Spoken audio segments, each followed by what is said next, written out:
Olá, meus amados, que Deus abençoe sua vida em nome do Senhor Jesus, que Deus derrame bênçãos sem medidas sobre você.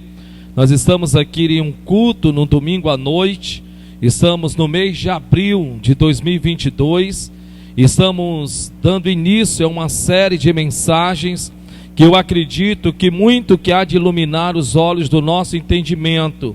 Eu irei falar sobre um assunto nesse mês de abril, um assunto que é um pouco meio que, vamos assim dizer, meio que quase que inaceitável no meio dos cristãos, que é prosperidade. E quando eu digo quase que inaceitável, é porque nós fomos cauterizados que prosperar é pecado, que ter uma boa vida é pecado.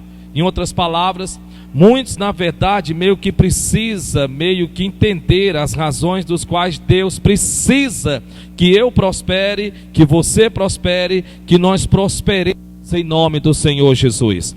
O Deus que nós servimos, Ele precisa que você vá bem em todas as coisas. O Deus que nós servimos, pode ter certeza disso, Ele espera em que você seja um sucesso. O Deus que nós servimos, Ele torce pela minha, pela tua, pela nossa prosperidade. Existe uma prosperidade bíblica, existe uma prosperidade saudável. E esta prosperidade, ela não vem num acúmulo de riqueza.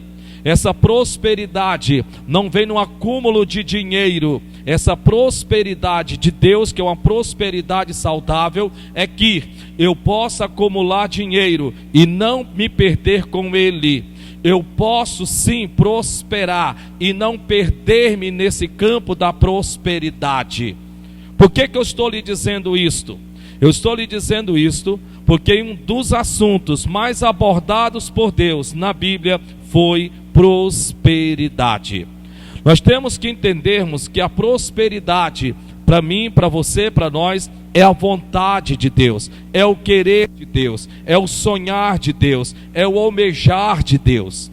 Então nós vamos adentrarmos aqui no livro de Joel, no capítulo de número 2, e eu espero que o Espírito Santo, neste mês de abril, verdadeiramente, em nome de Jesus de Nazaré, possa, para a glória de Deus, iluminar os olhos do meu, do teu, do nosso entendimento, trazendo-nos o esclarecimento acerca de que Deus quer que você seja uma pessoa financeiramente próspera. Prosperar não é pecado. Pagar o que você deve não é um erro. Ganhar mais não quer dizer que você vai ter que se perder porque o seu salário aumentou. Nada disso.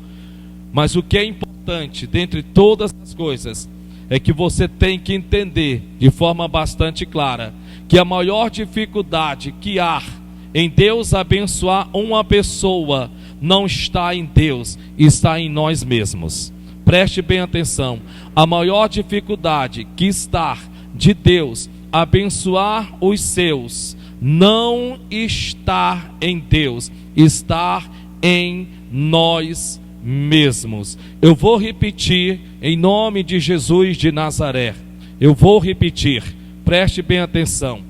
A maior dificuldade de Deus prosperar pessoas não está em Deus, está em nós mesmos. Diga comigo, a maior dificuldade em Deus prosperar pessoas não está em Deus, está em nós mesmos. Então, esse mês de abril, em nome do Senhor e Salvador Jesus Cristo, eu vou dedicar este mês, como o próprio nome já traz consigo, abril. Deus te abrirá portas. Escute, a Bíblia Sagrada diz no livro de Apocalipse: a porta que Deus abre ninguém fecha. A porta que Deus abre ninguém fecha. Deus neste mês de abril vai te dar a mim, a você, a nós uma sacudida bíblica para a glória de Deus. Preste bem atenção, perdoe-me a minha estupidez, ignorância, a falta de conhecimento. Perdoe aqui o seu pastor que já está ficando velho, porque o bem da verdade nesta área financeira, Deus sabe e não minto, e não estou me gabando, não é nada disso, mas nesta área o seu pastor conhece muito, assim como eu conheço e conheço muito sobre a área de libertação, ou até mesmo sobre ensinamento sobre a área de família. Porém, existe uma certa resistência da parte da igreja. E quando eu digo da igreja, eu não estou mencionando igreja com denominação, eu estou falando de pessoas, porque nós é que somos a igreja. É mais fácil se aceitar uma pregação sobre cura, se é mais fácil se aceitar uma pregação sobre casamento, se é mais fácil de se aceitar o pastor no altar pregando sobre libertação, do que se aceitar o ministrante, o palestrante, o pastor, biblicamente falando, pregar sobre prosperidade. Algo que todos almejamos, na verdade todos desejamos prosperar. Você não coloca os seus filhos no colégio só para que eles adquiram conhecimento. Você está visando a formação, você está visando que eles terão aquela formação, que eles terão uma vida melhor. Por isso que você investe colocando-os no colégio. Você não sai para trabalhar porque ama seus patrões. Eu amo tanto meus patrões. Vai ele não te pagar no final do mês, que esse amor vai para o beleléu. Você não sai, escute, você não passa um mês fora de casa vendendo e passa 10 dias em casa quando volta, porque você ama bater de porta em porta e perguntar quem quer comprar, não. Tudo que o homem faz voltado na direção de um resultado na sua direção é voltado na direção financeira. E nós temos que entendermos isso. Nós precisamos acordarmos para isso. O meu avô, Benedito Termo, ele dizia, e eu era um rapaz, não entendia, mas ele dizia: o dinheiro é a mola da vida. E é interessante, porque a verdade o é. O dinheiro é a mola da vida. Então é importante que nesse mês de abril, em nome de Jesus, nós vamos ter dia que nós vamos nos domingos, vamos ter lousa, nós vamos ter data show. Eu vou procurar o máximo possível, se Deus permitir, procurarmos no Espírito Santo entendermos que prosperidade é esta que Deus almeja, deseja para mim e para você. E a promessa de Deus para a tua vida é esta, em nome de Jesus: a porta que Deus abre, ninguém fecha. A porta que Deus abre, ninguém fecha, pois ele não é homem para que minta, nem filho do homem para que se arrependa. Então vamos lá, Joel capítulo 2 e também Deuteronômio capítulo 8, em nome de Jesus. Eu quero que você atente para algo muito importante. Deus estará a partir desse momento tentando convencer você que Ele quer que você prospere. Dá para você imaginar isso? Pare um pouco e pense, porque Deus a partir desse momento vai estar fazendo de tudo para tentar convencer-nos que Ele quer que a gente prospere. Pare um pouco para pensar como é difícil nós aceitarmos a prosperidade de Deus. Porque não seremos nós que estaremos pregando para Deus, é Deus que estará pregando para nós. Então é Deus quem vai estar tentando convencer-nos que Ele quer que a gente prospere. Dá para você imaginar a dificuldade disso? Todos encontraram Joel capítulo 2? Feche os teus olhos e diga: Senhor meu Deus, em nome de Jesus, fala conosco, isso para a tua glória, em nome de Jesus. E aplauda o Senhor bem forte então.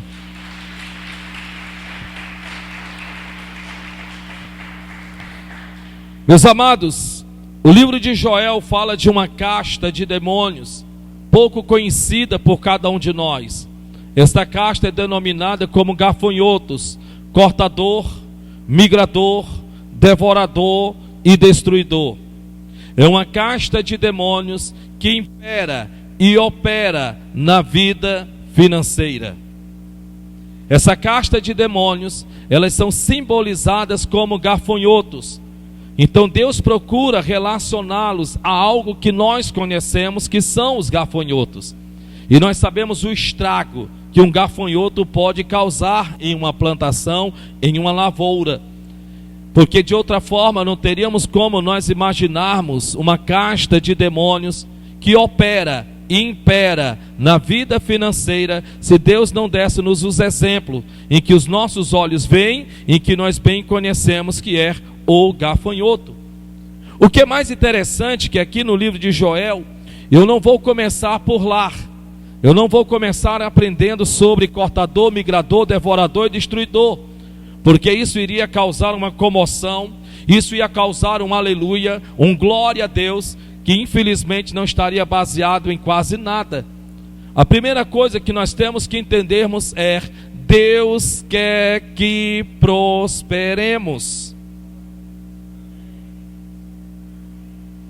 Não adianta eu lhe ensinar sobre as ações dessa casta.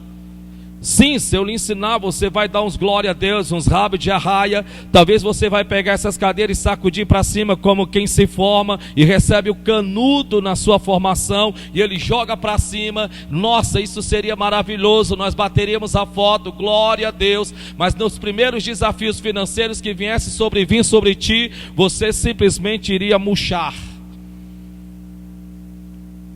Enquanto nós não estivermos alicerçados, enquanto nós não cavarmos o alicerce, não tem como você firmar uma casa.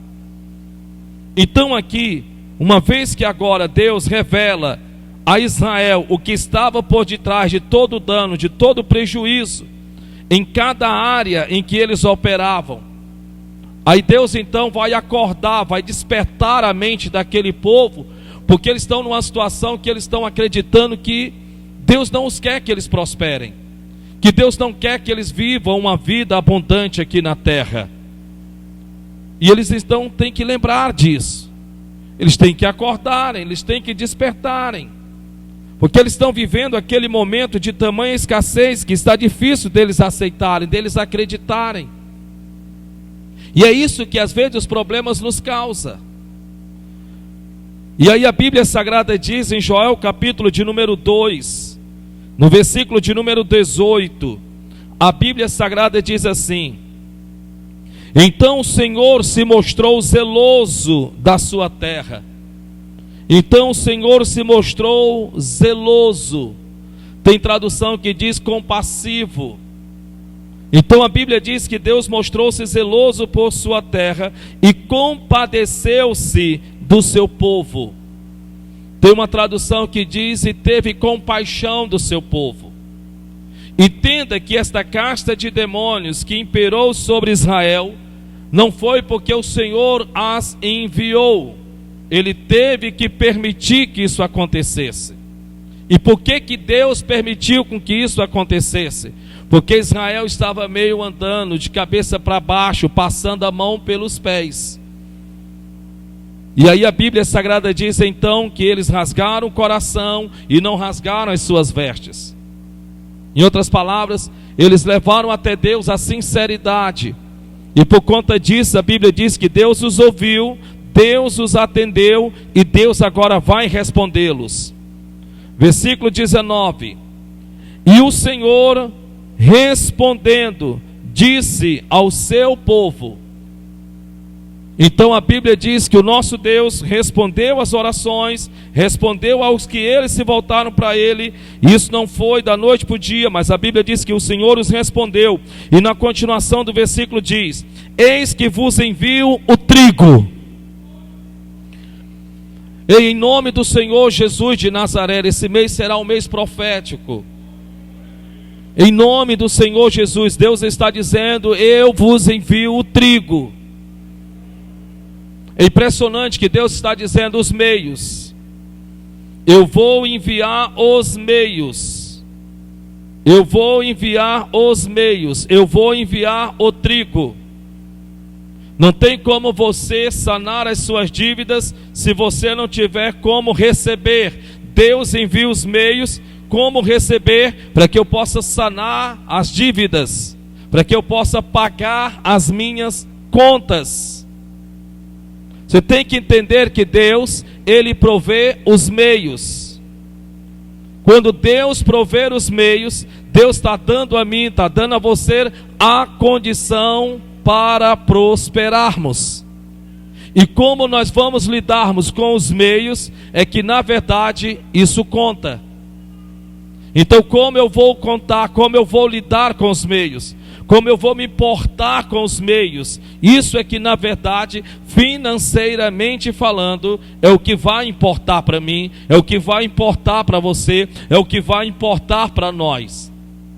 Até porque então, não adianta Deus enviar os meios, se infelizmente eu ou você ou qualquer um de nós criarmos muito mais gastos do que os meios pelos quais Deus nos dá para que sanamos as nossas dívidas.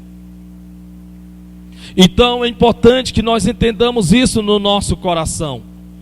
E ele continua: e o Senhor respondendo disse ao seu povo: eis que vos envio o trigo e o mosto, que quer dizer alegria, que a palavra mosto naquele tempo era o vinho. E esse vinho não era um vinho curtido, esse vinho era um vinho em que se era dado naquele tempo, até os próprios sacerdotes tomavam dele, mas que na verdade este nome representa alegria. Eu estou para ver alguém, seja lá quem for, ficar triste porque houve um aumento de salário. Eu ainda não vi nenhum. Por que você está triste? Porque o meu salário aumentou. Por que você está triste, abatido, desfalecido, cabisbaixo? Porque eu acabei de efetuar uma grande venda. Por que você está triste, abatido, desfalecido? Por quê? Porque agora há pouco eu fiquei sabendo que caiu um dinheiro inesperado na minha conta. E o que vocês pensam em fazer com isso? Primeiro eu vou procurar meu patrão para dizer que eu não quero aumento não. Segundo, eu vou pegar todo o dinheiro da venda e vou dizer para o comprador ficar com ele, porque eu também não quero não.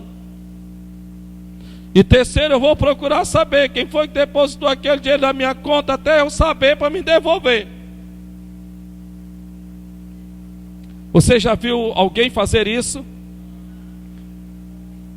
Então por que vocês, ou qualquer um de nós, ou por que muitas vezes até parece que na mentalidade pelo qual nós fomos projetados prosperar é pecado?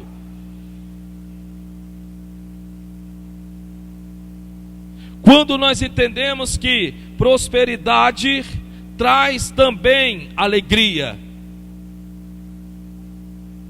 Não tem como você não ficar feliz no sentido alegre, porque o seu salário aumentou, porque você efetuou uma venda, porque alguém foi usado por Deus para te abençoar. Você tem que entender que é cada pingo no seu ir, e Deus rege todas as coisas. É cada pingo no seu ir, e Deus rege todas as coisas. Então a Bíblia Sagrada diz: e o mosto e o azeite, a unção. Então Deus está dizendo: eis que eu vou enviar para você o trigo, eis que eu vou enviar para você o mosto, e eis que eu vou enviar para você a unção.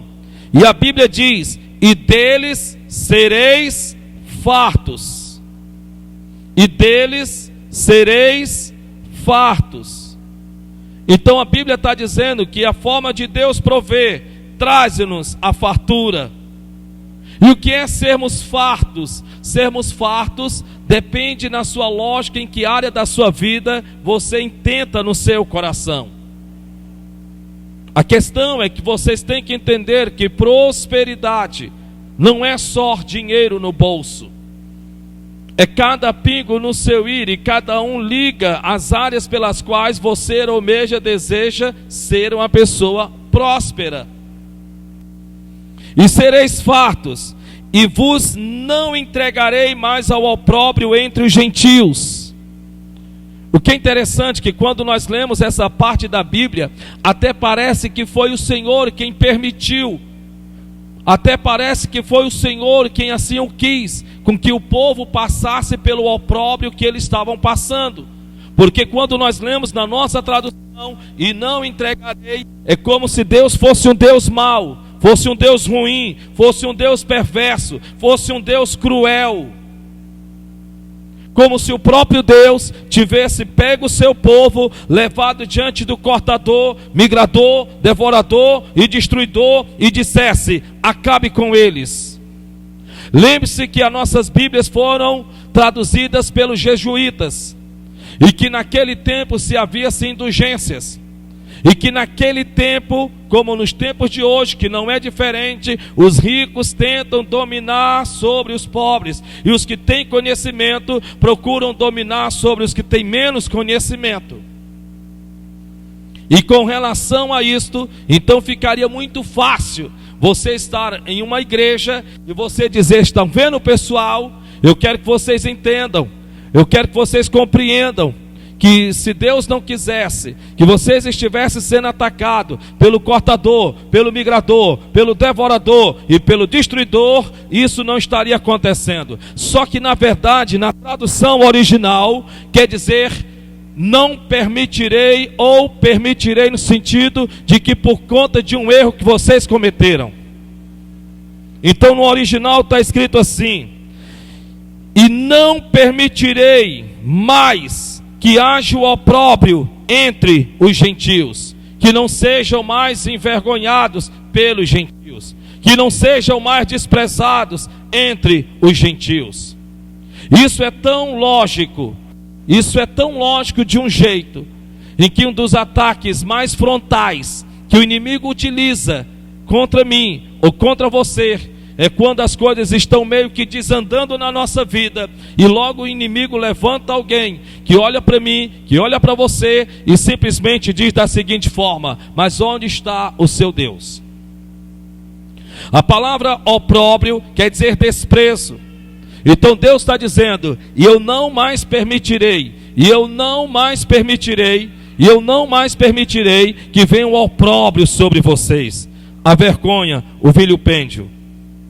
É importante que nós entendamos isso para a glória do Senhor nosso Deus, porque Deus estava dizendo: ei, nós vamos resolver essa situação, então nós vamos enviar o trigo, nós vamos enviarmos o mosto, e nós vamos enviarmos também para a glória de Deus o azeite. E você que crê, diga glória a Deus. Mas antes nós temos que entendermos algumas coisas, e preste bem atenção, por favor. Algumas coisas nós temos que entendermos. Primeiro, são duas perguntas simples, não são difíceis de ser respondidas. A primeira pergunta é esta: por que você precisa prosperar? Preste bem atenção, é uma boa pergunta. Por que você precisa prosperar? Por que você precisa ter mais dinheiro? Por que você precisa ser promovido no trabalho? Por que você precisa? Lembre-se, claro, talvez você diga: para glorificarmos a Deus. Amém. Esse é o nosso objetivo principal. Então não pense nessa resposta. Eu estou falando de forma humana. Por que você acredita que precisa ter mais dinheiro? Eu não estou me referindo a, através das nossas vitórias, louvarmos a Deus, exaltarmos a Deus. Esse é o objetivo principal, é o fundamental. Mas tirando esta parte que é tão importante, a pergunta está sendo dirigida de forma humana, de forma material. O que você me teria como resposta? Pega aqui o outro microfone rapidinho. Cadê? Está aqui o outro microfone. Vamos aqui em nome do Senhor Jesus. Glória a Deus, amém. Vem cá, corre aqui. Corre aqui rapidinho. Vai lá. A pergunta é muito simples. Pode procurar aqueles que Deus lhe direcionar. Pode ir lá. Vamos lá, a pergunta é esta. Vamos lá. Por que você acredita que precisa prosperar? Por que você precisa ser próspero? Vamos lá. Porque a minha família merece o melhor dessa terra. Porque a minha família merece o melhor dessa terra. Vamos lá, mais alguém? Lá atrás.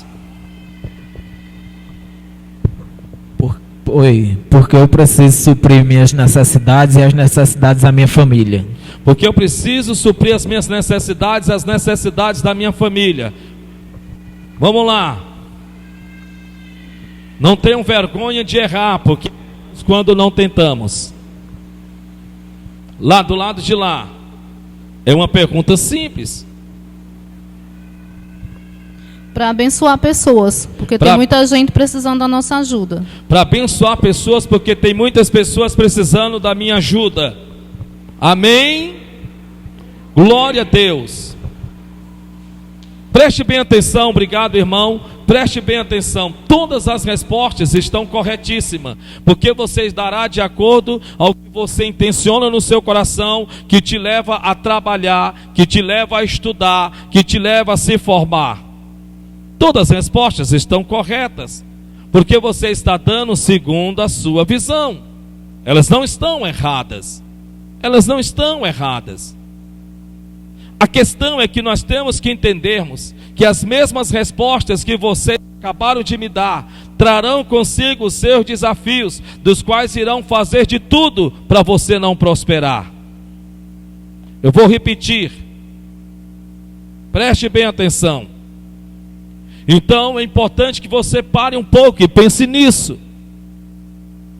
Então agora o irmão acabou de dizer que ele precisa prosperar, para que ele possa dar uma vida abundante, uma vida melhor para a sua família. Então com isso ele terá desafios por dentro, e desafios de forma interna e desafios de forma externa.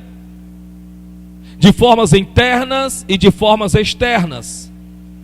Eu quero que você entenda algumas coisas em nome do Senhor Jesus de Nazaré. Isso é uma linha muito fina, é uma linha muito fina. É uma linha muito fina. Eu já tive muitos embates com a Gorete. Eu já tive muitos pegas com a Gorete. Muitos arranhões com a Gorete. E a Gorete é minha esposa, então eu já tive muitos pegas, já tive muitos embates e já tive muitos arranhões com ela. Não foram poucos, até que ela entendesse, até que ela compreendesse. E quais são, e por quê? E quais eram esses embates? Um somente. Ela não entendia por que eu tinha que passar tanto tempo na igreja. Ela não entendia. Ela não entendia porque eu entrava com um pé e saía com o outro. Ela não entendia isto. Então isso se transformava em uma quebra de braço. E nós estávamos sempre em contendas, em discussões, em brigas. E brigávamos por conta disso. Sendo que o único lugar em que eu poderia transformar o meu tempo em resultados era onde? Na igreja, no trabalho. Não é porque eu não queria estar em casa, mas era por conta de que o único lugar que iria me gerar resultado era no trabalho, na igreja. Por outro lado, lutas internas, lutas internas, lutas externas. Por outro lado, agora se havia-se toda aquela luta de que você teria que se esforçar naquele seguinte pensamento: a minha maior motivação está em alcançar o meu objetivo. Todo e qualquer objetivo, além de levar tempo, traz consigo as suas dificuldades. Trazem consigo as suas barreiras. Trazem consigo os seus embates. Quando nós entendemos isso no nosso coração, então vai-se um conselho: se prepare mais para as dificuldades do que propriamente para alcançar os seus objetivos. Os seus objetivos é o seu foco. Os seus objetivos é o que te motiva. Os seus objetivos é o que te encoraja. Os seus objetivos é o que te impulsiona. Mas lembre-se de uma coisa: durante esse espaço de tempo, da partida até a chegada, você terá que passar por provações. Isso independe de credo ou religião. Independe. Lembre-se que Jesus Cristo adentrou no barco e o intuito dele era rumar na direção de outro lado da margem, mas a Bíblia diz que o vento lhe era contrário. O vento lhe era contrário. Lembre-se de uma coisa: na curva do crescimento, o vento nunca lhe será a seu favor. Porém, essas dificuldades, na verdade, são verdadeiras faculdades. Essas dificuldades são verdadeiramente faculdades. Quando você vê as dificuldades como uma faculdade, você começa a entender que elas em si te capacitam, elas em si te fortalecem. O que faz de um soldado com experiência não são somente as vitórias, mas são as cicatrizes que ele adquire no campo de batalha. As cicatrizes que você começa a passar a ter nos campos de batalha, de acertos, de erros, de contratempos, de quedas, de levantes, meu Deus, de perseguições e tantas coisas mais que você possa imaginar na sua caminhada. Lembre-se de uma coisa: o seu objetivo um dia foi começado, iniciado pelos teus pais. Teus pais te colocaram no colegial, você então se formou, e você então agora almeja alcançar um alvo, você almeja chegar mais à frente, e a coisa vai começar a pegar. Por quê? Porque as próprias dificuldades lhe sobrevirá, para que você desista daquilo pelo qual você intencionou no seu coração. Perseguições são necessárias. Quando você começa a entender isso no seu coração, ei, em nome do Senhor Jesus, você tem que entender verdadeiramente que nem todos estão torcendo pelo teu sucesso. Nem todos querem que você dê certo na vida.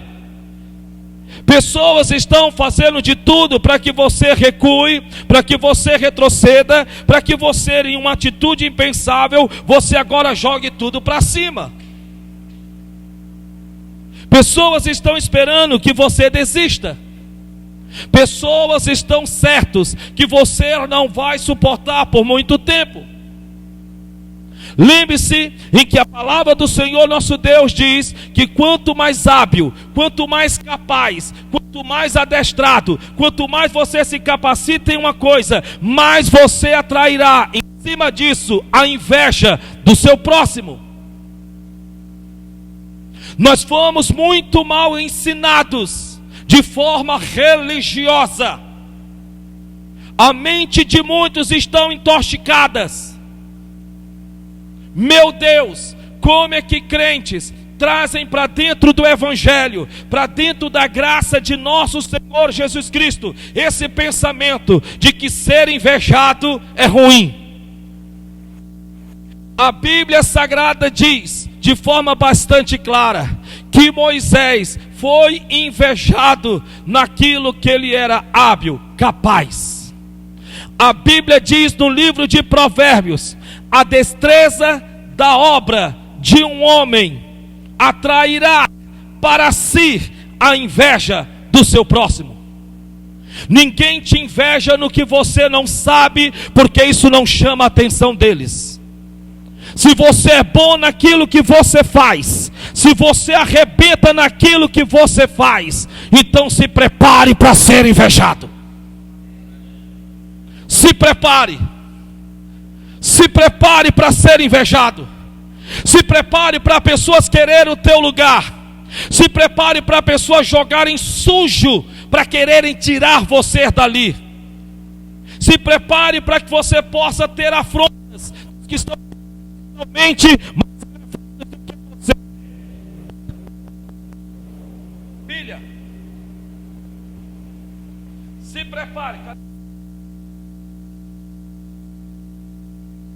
Se prepare. Se prepare, porque uma das coisas mais importantes que você precisa ter, lembre-se disso: a destreza da obra de um homem atrairá para si a inveja do seu próximo. Você não precisa ter feito nada para ser invejado. Você não precisa ter feito nada para ser perseguido. Você não precisa ter feito coisa alguma para as pessoas simplesmente olharem para você e dizer que não vão com a sua cara. Basta que eles vejam você como uma ameaça. Quando eles te veem como uma ameaça, eles vão querer o que você tem, vão desejar ser quem você é, vão querer fazer o que você faz, mas por eles não serem vocês, eles não vão conseguir.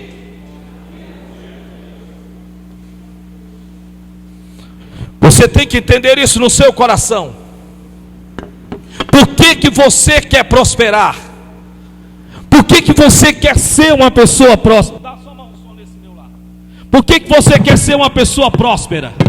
Por que você quer? Então você precisa entender isso.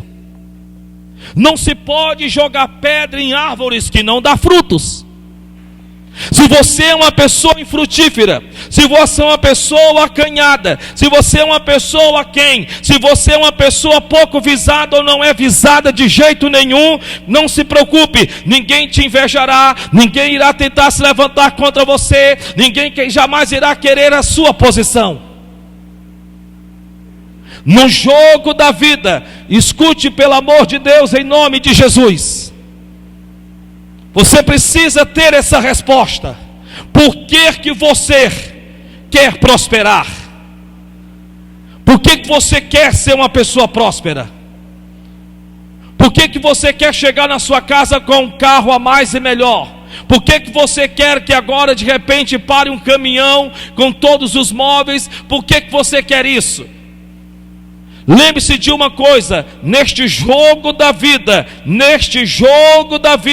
pessoas que estão posicionalmente mais elevados do que você, vão fazer de tudo para lhe testar. Pessoas que estão posicionalmente mais elevados do que você, irão fazer de tudo para lhe testar. Quando você começa a inverter a forma do pensar, quando você inverte tudo isso, você vai estar invertendo o que você vai sentir com isso. Então, se você é uma pessoa que é invejada, não se entristeça, se alegre. Não se entristeça, diga isso para o seu irmão que está do seu lado: não se entristeça, se alegre. Sim, parece loucura, mas é a verdade. Porque o invejoso, ele nunca joga limpo. O invejoso, ele não joga limpo. O invejoso, ele calunia. O invejoso, ele difama a pessoa. O invejoso, ele mente. O invejoso é covarde, é astuto, é sagaz, porque a própria inveja não vem de Deus.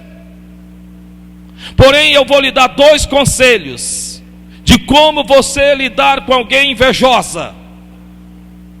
Primeiro conselho, lhe dou acerca de Davi.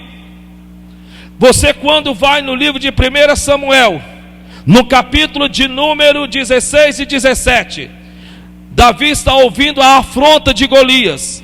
Não tinha quem quisesse se levantar no campo de batalha, não tinha quem quisesse travar a guerra, ainda que soubesse que quem vencesse o gigante casaria-se com a filha do rei, moraria no palácio e ficaria isento pelo resto da vida dos impostos.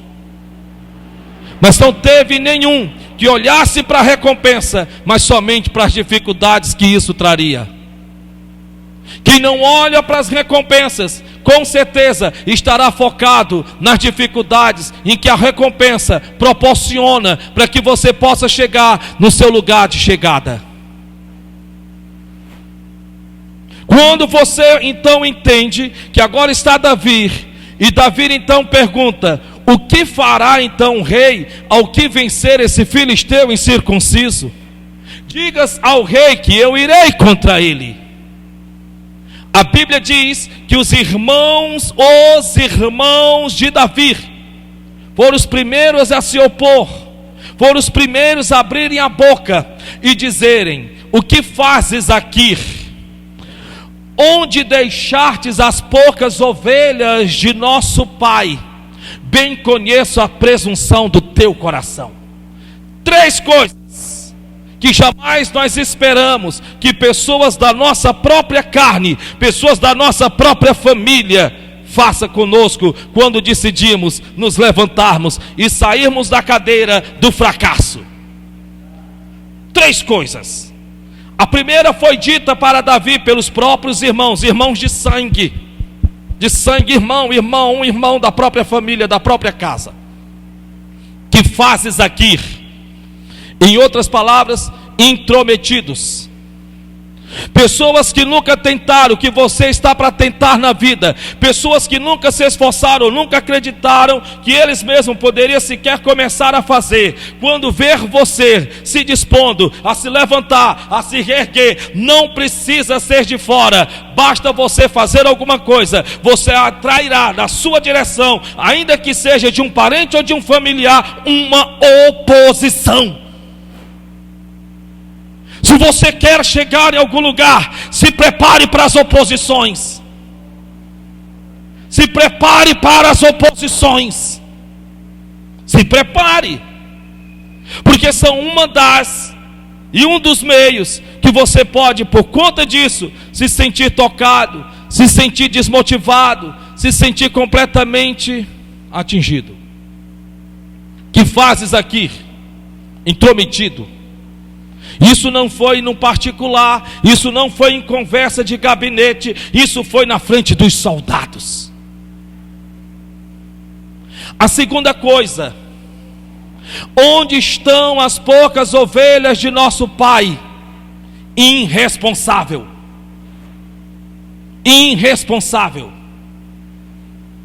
Tu não poderia estar aqui porque tu tem um trabalho a fazer e é continuar na vida que tu levava, cuidando das poucas ovelhas de nosso pai. Pessoas que se acostumaram em lhe ver sempre fazendo a mesma coisa. No dia que você decidir se levantar, se reerguer, no dia que você decidir dar a volta por cima, vão ser os primeiros a se incomodarem com isso, a se importunarem com isso, acharem ruim isso. E a terceira coisa, isso eu estou falando que vem de dentro de casa. E a terceira coisa: bem conheça a presunção do teu coração. A Bíblia diz que não há um só homem nesta vida que conheça o coração de outro homem. Você pode sentir o que aquela pessoa está sentindo, mas não tem como você saber 100%, porque só Deus conhece a profundeza do nosso coração. Como chamar de irresponsável não paralisou Davi, como chamá-lo de intrometido também não o paralisou. Então vamos mexer em corda de coração, vamos ver se ele agora, por conta do sentimento, nós conseguimos pará-lo. E a coisa dói mais quando vem de pessoas que nós menos esperamos. De onde você esperava um conselho de determinação, onde você esperava motivação, onde você esperava encorajamento, onde você esperava em que o seu irmão, a sua irmã, seu pai, sua mãe, seu tio, seu cunhado, seu genro, seja lá a pessoa qual for, se ela qual for, de onde você esperava em que eles dissessem: uau, isso é fabuloso, isso é extraordinário. Então por onde mais dói é de quem você menos esperava.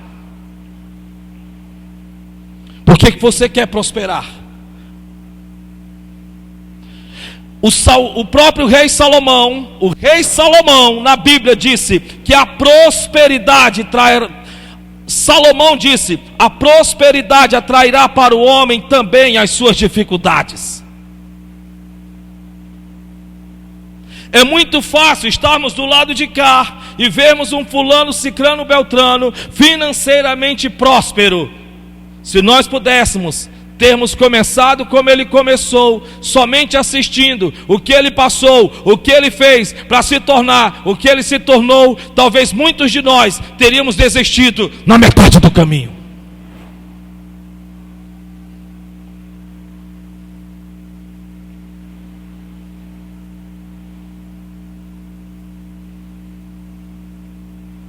Um outro exemplo que eu lhe dou é do mestre dos mestres, Jesus de Nazaré. É impressionante que a Bíblia Sagrada diz em que o Senhor Jesus Cristo, está escrito no livro de João.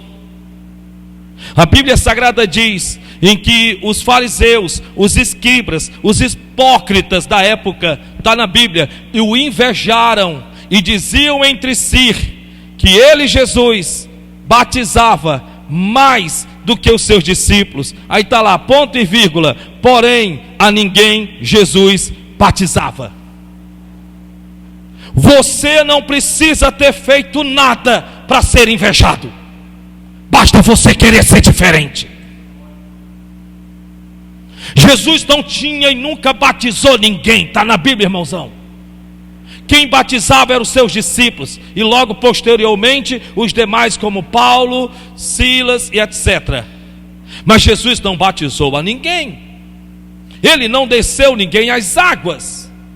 Ele ensinava e eles então batizavam, e ele não tinha feito coisa alguma. Então você se pergunta, você se questiona: o que eu estou fazendo para ser tão perseguido? Você não precisa fazer coisa alguma para ser perseguido, porque eles não estão perseguindo a pessoa, eles estão perseguindo a destreza, a habilidade. Escute em nome de Jesus, essa foi a pregação de hoje de manhã. Muitos param porque parece que acreditam que estão sendo eles perseguidos. Não, ninguém está te perseguindo, estão perseguindo a tua capacidade. A tua capacidade é que está sendo perseguida, e querem te amordaçar, querem te amarrar, querem te prender e querem te enclausurar, ou querem te colocar num cantinho ali parado. Mas para isso eles têm que fazer de tudo para que eles possam alcançar os teus sentimentos, porque quem alcançar os teus sentimentos, porque quem alcançar os teus sentimentos, com certeza irá conseguir determinar também o teu comportamento.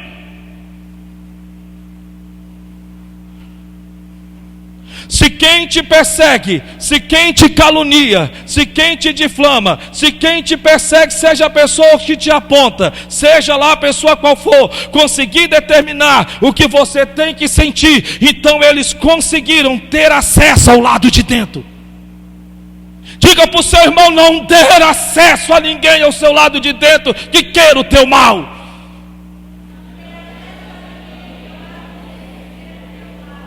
Não dê. Essas pessoas não se preocupam com o que você sente. Essas pessoas estão simplesmente preocupadas em roubar o que você tem, tomar o que você tem, ser quem você é, fazer o que você faz. Então, em nome de Jesus, então vamos lá. Eu vou lhe dar o terceiro conselho na Bíblia. Vou juntar a obra. E olhe para o irmão que está do seu lado, dá um cutucão nos vazios, é o novo, e diz: se prepara para esse. Diga: se prepara para esse. Preste bem atenção. A destreza, a capacidade de uma pessoa determina a posição que ela logo pode exercer.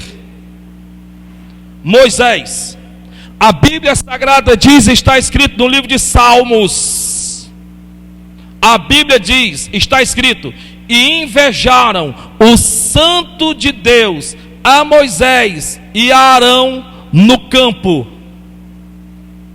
Repita comigo esse versículo. Você precisa libertar a sua mente. Você precisa se desintoxicar disso. Você já perdeu muito tempo e está perdendo muito tempo.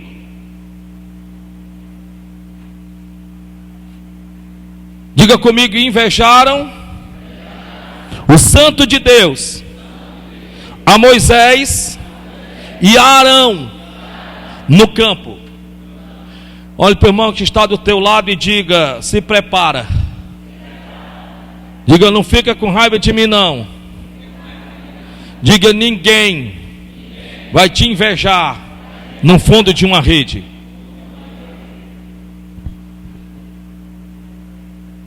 Aonde foi que invejaram Moisés? No campo. Campo é lugar de trabalho. Onde foi que invejaram José? No campo, lugar de trabalho. Vença a inveja. Eu vou lhe dar outro exemplo, mas eu quero terminar esse de Moisés. Está na Bíblia. Invejaram o santo de Deus. O que, pessoal? O santo. Você sabe o que quer dizer santo? Santificado. Santificado, separado.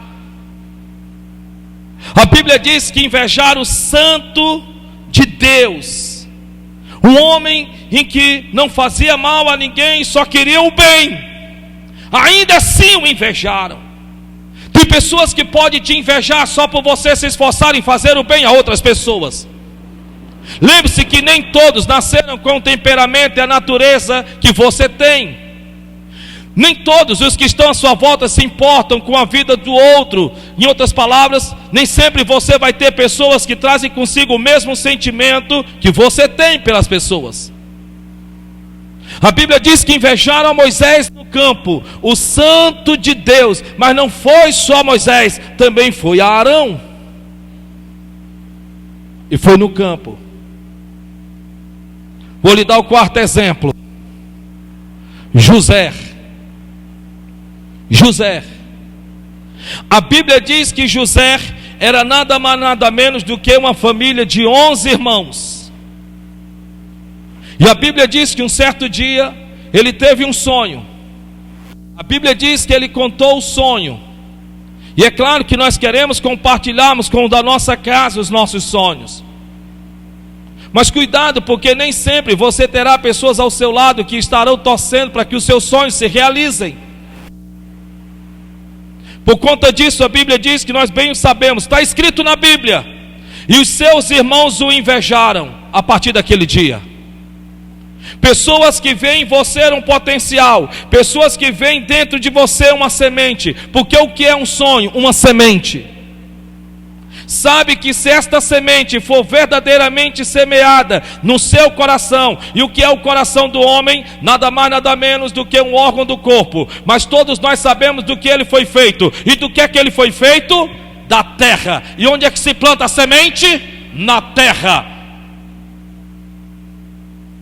Uma vez que você entende esse processo, e que agora esse sonho estará sendo regado, e se rega com quê? Se rega com quê? Meu Deus, com que se rega uma semente? Com pedra, é? Com cuspe? Então com que se rega uma semente? Com quê? Meu Deus, eu sozinho falo mais forte do que vocês, porque eu creio no que prego. Vocês não creem nem no que sonham.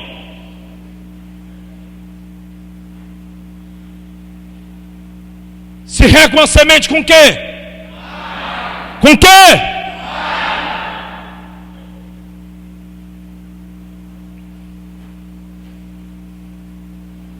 Por isso que a palavra do Senhor nosso Deus refere-se à própria palavra como a água. Não fique com raiva de mim por ser assim, porque você não muda aquilo que você aceita. A confrontação é uma tentativa de mudar um estilo de vida. Ruim seria se eu aceitasse você dizer: porque até a forma de você se expressar demonstra como você está por dentro. Você veio aqui porque Deus quer falar contigo. A Bíblia diz que agora eles vão querer, preste atenção, a Bíblia diz que eles agora vão fazer de tudo para transferir José do lugar. Escute agora. Eles vão fazer de tudo para querer transferir José do lugar. E a Bíblia diz que eles vão transferir José, e eles vão colocá-lo dentro de um poço. Só que eles vão esquecer de algo, que ainda que se olhasse para um lado, olhasse para o outro, olhasse para o outro, olhasse para o outro, olhasse para o outro, e não se pudesse ver nada, porque era realmente dentro de um poço, eles esqueceram de colocar a tampa, e porque tendo eles esquecido de olhar a tampa, então tinha como José olhar para o céu. Eleva os meus olhos para o monte, mas de onde virá o meu socorro virá do Senhor que fez os céus e a terra. Te podem quererem transferir de lugar, pode até tentarem te colocar dentro de um poço, mas Deus nunca vai permitir colocar a tampa nesse poço.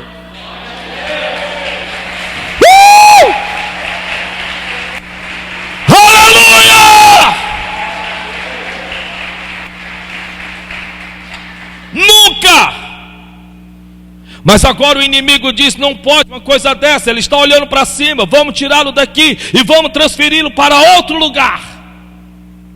Vamos transferi-lo agora para ser nada mais nada menos do que mordomo. Então a Bíblia diz que ele vai agora ser mordomo,